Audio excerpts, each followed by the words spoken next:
باطل نے کھل کر اجمیر مقدس پر نشانہ سادھا تو چند اپنے مسلمان، جس کو مسلمان کہنے مجھے شرم آ رہی ہے، جی غیر سنی حضرات خوشی میں لگے ہوئے ہیں. دیکھو اب درگاہ کے اوپر بات آئی. ارے عقل کے اندھے، تو جس نبی کا کلمہ پڑھ رہا ہے اسی نبی کے پیغام کو ہندوستان کے کونے کونے تک عام کرنے والی ذات کو غریب نواز کہتے ہیں. آج تو جن کی بارگاہ کے اوپر ٹارگٹ ہونے کی وجہ سے آج جو خوش ہو رہا ہے، دیکھو اب سنیاں کیا کریں گے، اب خواجہ کیا کریں گے. خدا کی عزت کی قسم ہے، جو خواجہ کروڑوں کو جہنم سے بچا سکتا ہے وہ خود کی مزار کو ہی بچا سکتا. یہ اولیاء اللہ کی جو ہے قوت ہے، اللہ نے انہیں وہ طاقت عطا فرمائی ہے. تو میں بتانا چاہتا ہوں کہ خوشی مت مناؤ کہ اجمیر کے ساتھ یہ ہو رہا ہے، فلاں درگاہ کے ساتھ یہ ہو رہا ہے. ارے عقل کے اندھو یہ سوچو، اجمیر صرف سنیوں کا مرکز نہیں ہے، اجمیر مسلمانوں کا مرکز ہے. اجمیر کے اوپر انگلی اٹھانا یہ صرف سنیوں کے اوپر انگلی اٹھانا نہیں ہے بلکہ پورے اسلام پر انگلی اٹھانا ہے. اجمیر پر انگلی اٹھی ہے تو پورے اسلام پر انگلی اٹھی ہے. اور تھوڑا تو شرم کر لیتے، تھوڑی حیا کر لیتے کہ اگر سرکار غریب نواز اس دھرتی کے اوپر نہیں آتے، ہندوستان نہیں آتے، تو آج تم جو بڑی بڑی داڑیاں ناف تک رکھ کر پھر رہے ہو، تمہاری داڑیاں نہیں تمہارے ہاتھوں میں گھنٹے ہوتے. جی تم کسی بت کے سامنے ماتھا رگڑتے نظر آتے. اگر میرا خواجہ ہندوستان نہ آتا تو ہندوستان کا ہر وہ آدمی، ہندوستان کا ہر وہ مسلمان جو خود کو مسلمان کہتا ہے، 900 برس سے لے کر آج تک جتنے پیدا ہوئے اور بعد میں ہی پیدا ہوں گے، جتنے ہندوستانی ہیں، ہر ہندوستانی کے اوپر اگر رسول اللہ کے بعد کسی کا بڑا احسان ہے تو وہ غریب نواز کا احسان ہے. کس لیے؟ پیغام دین، پیغام اسلام میرے خواجہ نے تم کو پیش کیا ہے، خواجہ اعظم نے تم کو پیش کیا ہے. تو عرض کرنے کا مقصد یہی ہے کہ دیکھو انتشار کا دور نہیں ہے، اتحاد میں آ جاؤ، متحد ہو جاؤ. تمہارا اتحاد توڑنے کی ان کی سازش ہو رہی ہے. ان کی سازشوں کو اگر ناکام کرنا چاہتے ہو تو تم متحد ہو جاؤ، کلمے کی بنیاد پر متحد ہو جاؤ، مسجدوں کو آباد کرو، مسجدوں کو آباد کرو. اور ایک چھوٹی سی بات میں آپ کی گوش گزار کرتا ہوا اپنی بات کو سمیٹ رہا ہوں. ماشاءاللہ دیکھے میں کئی مساجد دیکھا، میں دیکھا کیا سنا بھی دیکھا بھی. جو مسجد کے صدر حضرات ہوتے ہیں نا، ان کا ایک ہی کام رہتا، بس میں صدر ہوں، ایم صدر. لیکن یہ مسجد قطب شاہی جو ہے ماشاءاللہ ایک بہترین کمیٹی ہے، ایک بہترین صدر ہے، ایک دینداری کا ماحول ہے. پچھلا جمعہ صدر صاحب نے مجھے بلا کر کہا کہ شاہ صاحب تھوڑا سا آپ کو کچھ بولنا ہے. بولیے کیا ہے؟ بولے آنے والا جمعہ جو ہے طہارت کے کچھ مسائل بیان کر دیجئے، غسل کے مسئلے، کیونکہ نوجوان بچے آ کر بیٹھ رہے ہیں. میں ان کے جذبے کو سلام کر رہا ہوں، میں ان کے جذبے کو سلام کر رہا ہوں. 5 سال سے تقریباً میں یہاں پر تقریر کر رہا ہوں، اللہ اس کا حبیب گواہ ہے، کبھی ان لوگوں نے اپنی منوانے کے لیے مجھے نہیں کہا ہے. جبھی بھی کہا ہے تو قوم کے لیے کہا ہے. یہ لوگ خود نہیں بیٹھے، اللہ تعالیٰ نے ان کو منتخب کیا ہے، اللہ رب العزت کا کرم ہے ان کے اوپر. تو بس میں غسل کے چند مسائل، غسل کا طریقہ آپ کے سامنے مختصر سا پیش کر دوں گا. جس کو آتا انہوں یہی سوچ رہے ہوں گے کیا بھائی یہ نرسری سے لا رہے ہیں ہم کو. بھائی آپ نرسری سے نہیں، آپ ماشاءاللہ ڈگری میں ہیں، آپ ماسٹرز کرے ہوئے ہیں، لیکن مجھ جیسے کئی حضرات ایسے ہوں گے پیچھے بیٹھے ہوئے بچے، ان کو نہیں معلوم ہوگا. تو آپ جس کو آتا ہے وہ میرا امتحان لے لے، جس کو نہیں آتا وہ لوگ غنیمت سمجھے، نعمت سمجھ کر علم حاصل کر لے. تو مسئلہ یہ ہے کہ غسل کے 3 فرض ہیں. کتنے ہیں؟ غسل کہتے ہیں اسلام کے اندر، اصطلاح اسلام میں، اصطلاح شریعت میں غسل بولتے دھونے کو، پاک کرنے کو، نہانے کو، جی پاک ہونے کو غسل. اصطلاح شریعت میں غسل اسے کہتے ہیں کہ کسی چیز کو پاک کرنا، جسم کو پاک کرنا، غسل۔ غسل جب ٹوٹتا احتلام کے ذریعے ٹوٹ جاتا۔ شادی شدہ لوگ ہیں جی، غسل ٹوٹتا بیوی کے قریب جانے سے۔ الغرض جب غسل ٹوٹتا، اب چند لوگوں کا یہ بھی ایک خیال رہتا کہ کچڑ اچھل گیا۔ اکثر میں جب مسجد کو جاتے رہتا ہوں، کوئی آدمی دکھ گیا، چلو بھائی نماز کو چلو بول کے بولتا ہوں، تو اکثر نوجوان بچے میرے کو بولتے ہیں کہ شاہ صاحب وہ طہارت نہیں ہے میرے کو۔ اور ان لوگوں کو بولنے میں تھوڑی حیا تک نہیں آتی، بولے طہارت نہیں ہے میرے کو، اس کو معلوم ہی نہیں طہارت کیا ہے، بس طہارت نہیں۔ بولے کیسا ٹوٹی بھائی؟ پوچھ لیتا کبھی کبھی، کیسا ٹوٹی طہارت؟ بولے کچڑ اچھل گیا تھا۔ بولے کچڑ اچھلنے سے، گندگی اچھلنے سے پیر پہ آپ کے کپڑوں پہ طہارت نہیں ٹوٹتی، کپڑا ناپاک ہوئیں گا، کپڑے کو دھو لو آپ۔ تو مسئلہ یہ ہے کہ احتلام ہو گیا یا بیوی کے قریب گئے تو غسل ٹوٹ جاتا۔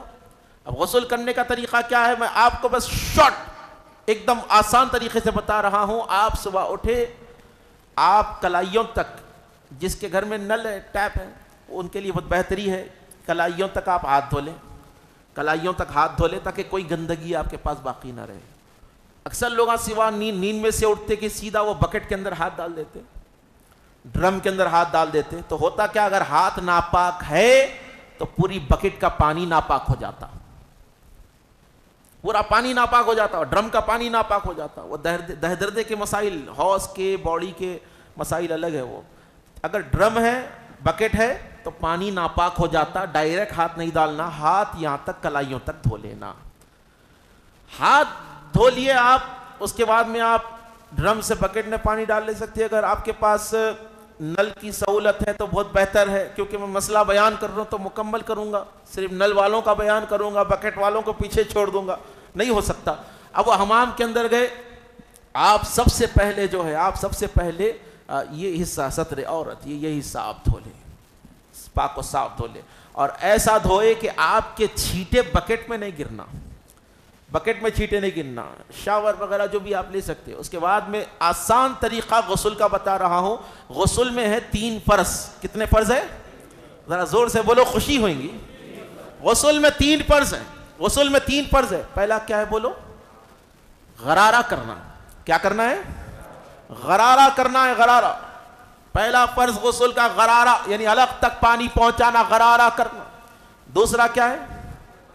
ناک میں پانی چڑھانا، ناک میں یہ نرم ہڈی تک پانی چڑھانا۔ تیسرا، سر سے لے کر پیر کے ناخن تک پانی بہانا۔ بہانا مینس شاور کے نیچے ٹھہر نہیں جانا، رائٹ لیفٹ، سر سے پیروں تک لگڑنا، پورے جسم کو۔ صابن لگائیے، بہت بہتر ہے، صابن لگا کے ایک بال بھی اگر سوکھا رہ گیا تو غسل نہیں ہوتا، یاد رکھ لیا آپ، ایک بال بھی سوکھا رہ گیا غسل نہیں ہوتا۔ رائٹ سے شروع کریے، پھر لیفٹ، پھر سر سے لے کر پیروں تک۔ مسئلہ یہ ہے کہ آسان طریقہ یہ ہے کہ آپ جب غسل خانے میں گئے، حمام میں گئے، سب سے پہلے اپنے ہاتھوں کو دھو لیجئے، وضو کر لیجئے، پیروں کو چھوڑ کر وضو کر لیجئے۔ وضو کے اندر آپ کے 2 فرض ادا ہو جائیں گے، غرارے کی بھی، ناک میں پانی کا بھی، اور پانی جو آپ ہاتھوں پہ لیں گے، سر کا مسح کریں گے۔ مسئلہ یہ ہے تقریباً پانی آپ کے جسم پہ پہنچ جائیں گا۔ اس کے بعد رائٹ سے شروع کریں آپ، پھر لیفٹ، پھر سر، یا پھر سر سے شروع کریں، رائٹ اور لیفٹ، اور پانی پورا جو آپ ایسے نہانا ہے کہ آپ کو اطمینان ہو جانا کہ میں پاک ہو گیا۔ جب آپ باہر نکلنا، اس کے بعد آپ کو وضو کی ضرورت نہیں رہتی، بغیر وضو کے آپ نماز پڑھ سکتے۔ اکثر لوگ جمعے کا غسل کر کے پھر مسجد کا پانی خراب کرتے ہیں یہاں پہ آ کے۔ بولے اگر آپ گھر میں غسل کر لیے تو سیدھا مسجد کو آئیے، بیٹھ جائیے۔ یہ تھا غسل کا مختصر طریقہ۔ اگر پھر بھی کچھ تشنگی باقی رہ گئی تو سوال کر لے سکتے، پھر جمعہ بھی لے سکتے۔ یاد رکھیں غسل میں کتنے فرض ہے؟ غسل میں 3 فرض ہے۔ سب سے پہلا غرارہ کرنا، 3 بار غرارہ کر لو، پھر ناک میں پانی چڑھانا، پھر تیسرا فرض سر کے بال سے لے کے پیر کے ناخن تک آپ کو نہانا ہے، جسم ملنا ہے، صابن وغیرہ لگا کے آپ بالکل پاک و صاف رہے۔ اللہ کی بارگاہ میں دعا ہے کہ مولا تعالیٰ مجھے بولنے سے زیادہ اس پر عمل کرنے کی توفیق عطا فرمائے۔ اللہ اس بزم کو آنے جانے سننے سنانے والوں کو حاسدین کی حسد سے محفوظ فرمائے۔ جابری